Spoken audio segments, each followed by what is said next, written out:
you guys know that we had a very important conversation that happened here on the show a few weeks back. It was about 3-4 weeks ago. We had Dr. David Martin on the show with us discussing what is called the National Blueprint for Bioterrorism, which is a pamphlet, 170 something page pamphlet, which we're going to make sure you guys can get it and download it. It's a PDF.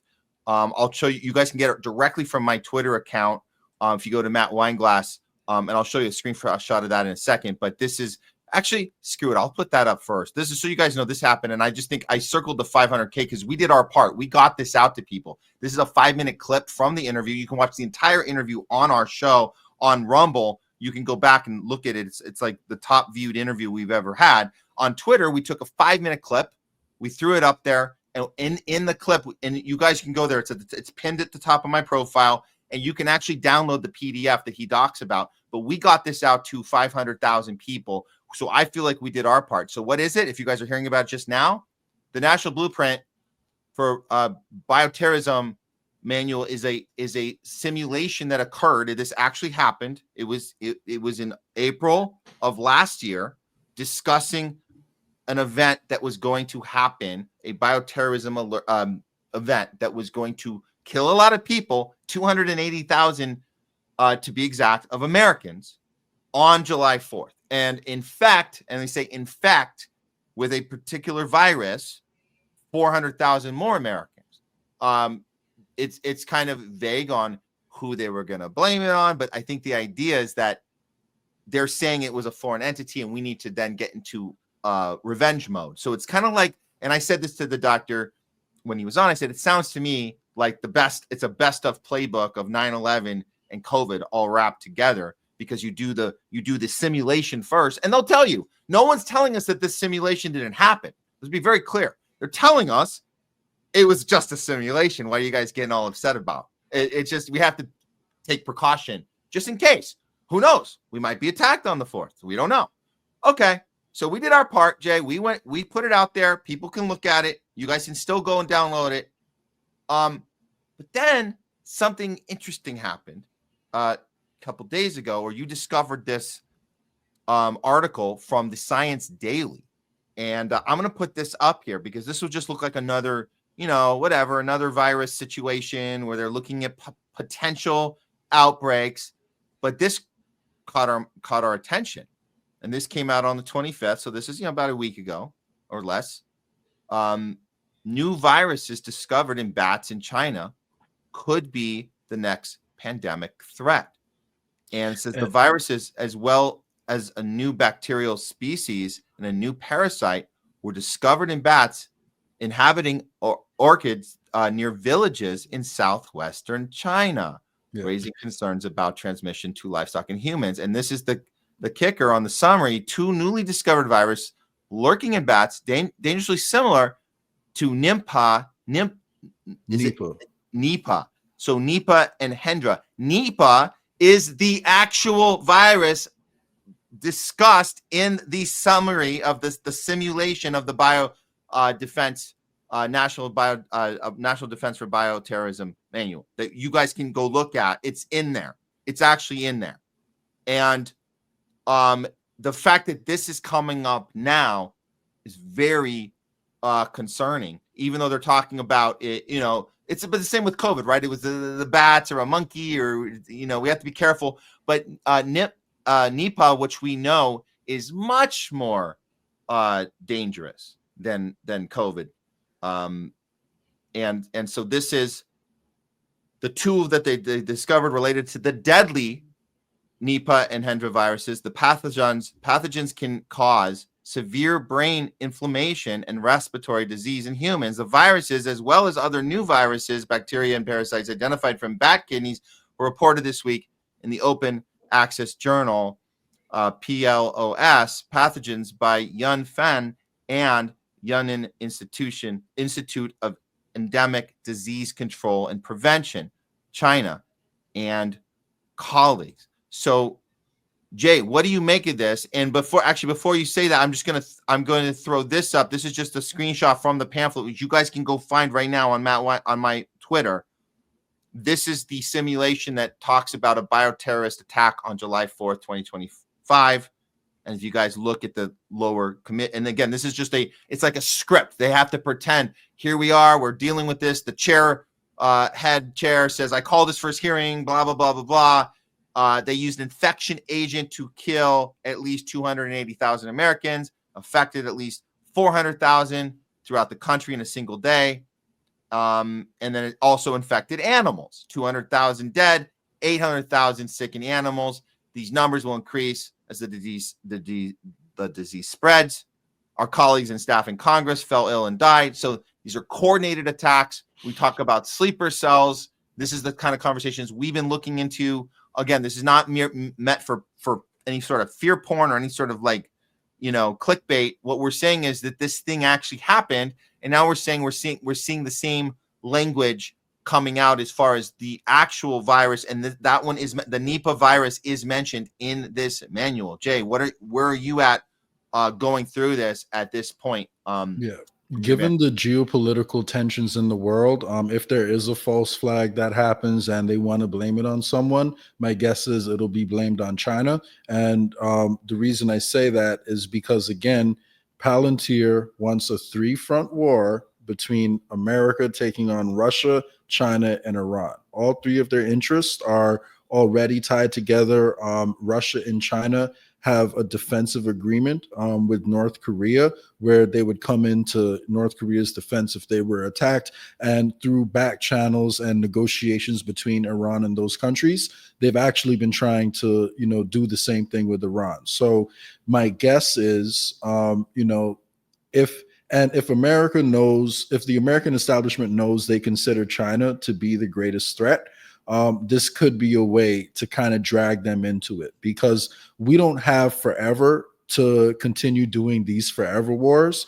And if China is trying to wait us out, and then once, we no longer have this money to spend on our military, that's when they will try to take Taiwan or officially bring it back into China.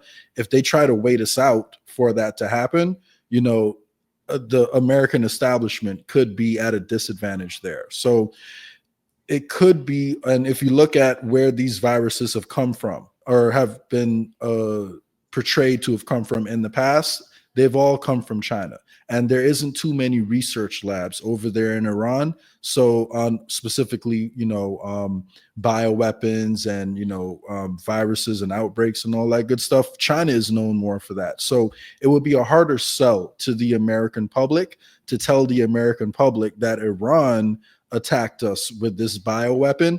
If there is a false flag attack, my guess is it would be blamed on China. But, big picture, they don't necessarily have to frame it as an attack by a bio attack from a foreign country on us.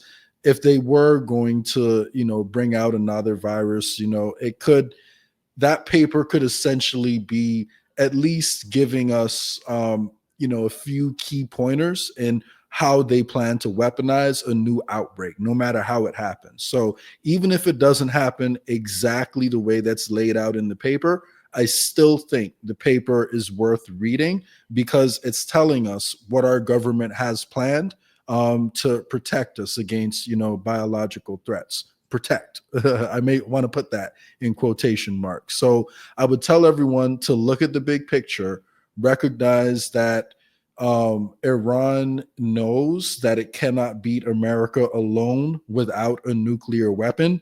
So they're going to have to, make a decision. So this is a very dangerous time, I would say, we're in right now. And if the goal in the American establishment and Israeli establishment is regime change in Iran, if that's their ultimate goal and they will not stop until they get that goal, then the best possible outcome, in my opinion, we could hope for is that Russia and China do actually team up with Iran. So we're not as trigger happy, because America will have to think twice before going in a head-to-head battle, against Iran. So pay attention. I would advise everyone to, take precautions this weekend. Just make sure you are aware if you go out and celebrate. And yeah, I would say it's always a good idea to make sure you have some non-perishable goods, like stocked up in your pantry just in case something happens. Because don't forget, the establishment got a lot of what they wanted during COVID. And if it's one thing they know how to do, it's how to weaponize, any crisis. So, I would say make sure, prepared hope for the best and hope it doesn't happen. But, be prepared if something does happen. And people should download this if you haven't seen it yet. And I have the actual link. The PDF is, and I think that's because we included it there and people are clicking on it and they're looking through it themselves, which is what we have to do. And you can take it for a grain of salt or not. Like Jay, you mentioned the idea that it's not like if something does happen, is it going to follow it exactly? I always just look at historical context. I say, look, have we seen this before? Yes. Yeah. We saw this with Event 201, right?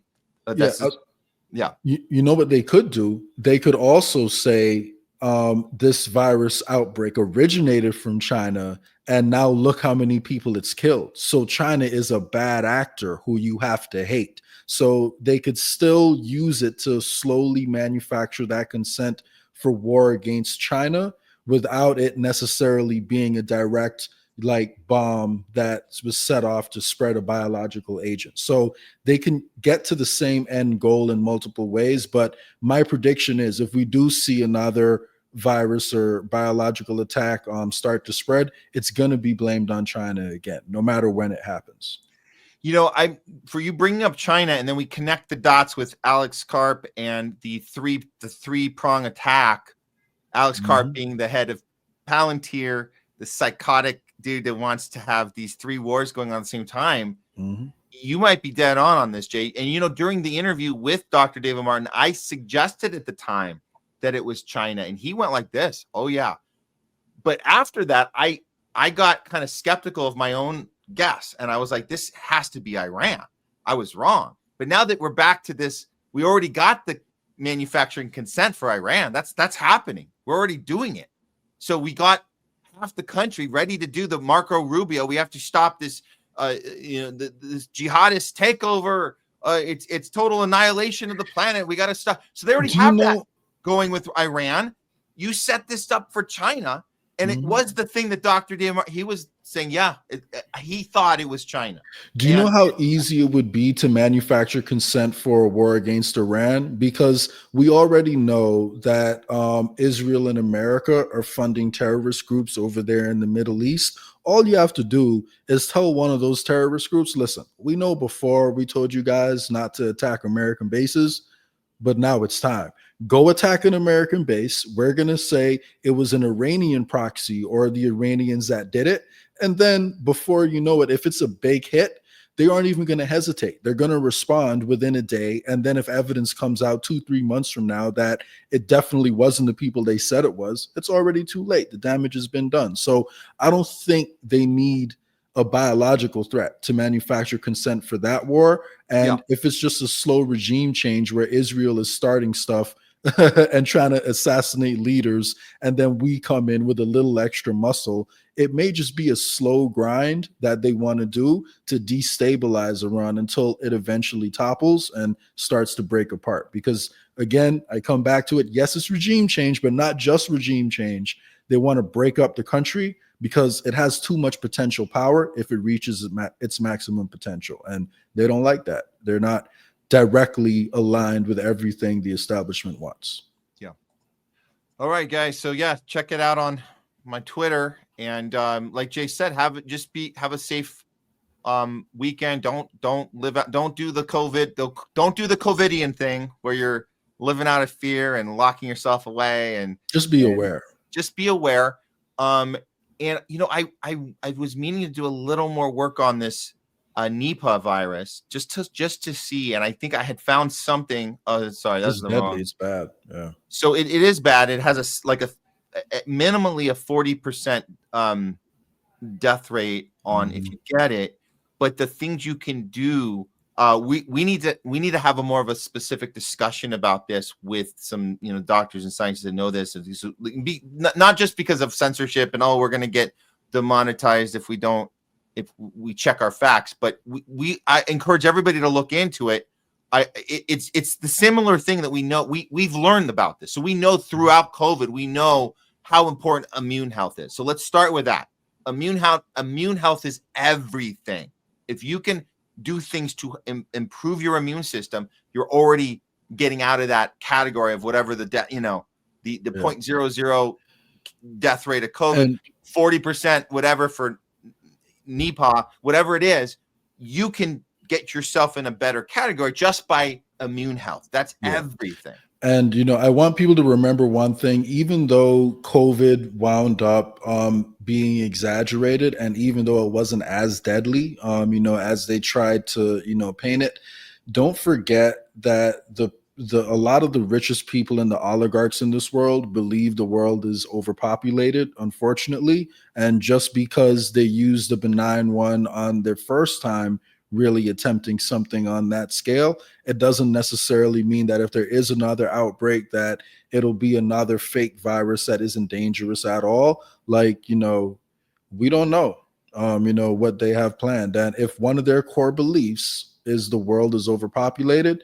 then just don't automatically assume another virus coming out is not dangerous. I'm not saying jump to conclusions and, think it is dangerous, but keep an open mind and make sure you're looking at the facts, on hand before you settle either way. Yeah. And we'll try and get some more info on this. And I'm going to do we'll do a follow-up on Thursday on our show as far as, if we learn anything more about the Nipah virus. And then Thursday will be the day before 4th of July, but whatever. Again, this isn't about fear porn or clickbait or becoming a COVIDian here. Like we want to stay away from that. We want to use our critical thinking and always act from a place of reason, not emotion. And I think if we do that and we promote immune health, we're going to be okay. We're going to be okay. But it's good to see this in advance and not be playing catch up later, which I know a lot of people did with COVID. They didn't know what was going on. It took them a while to get to it, and now we're here. So let's learn from the past and apply lessons learned, and we'll be stronger from it.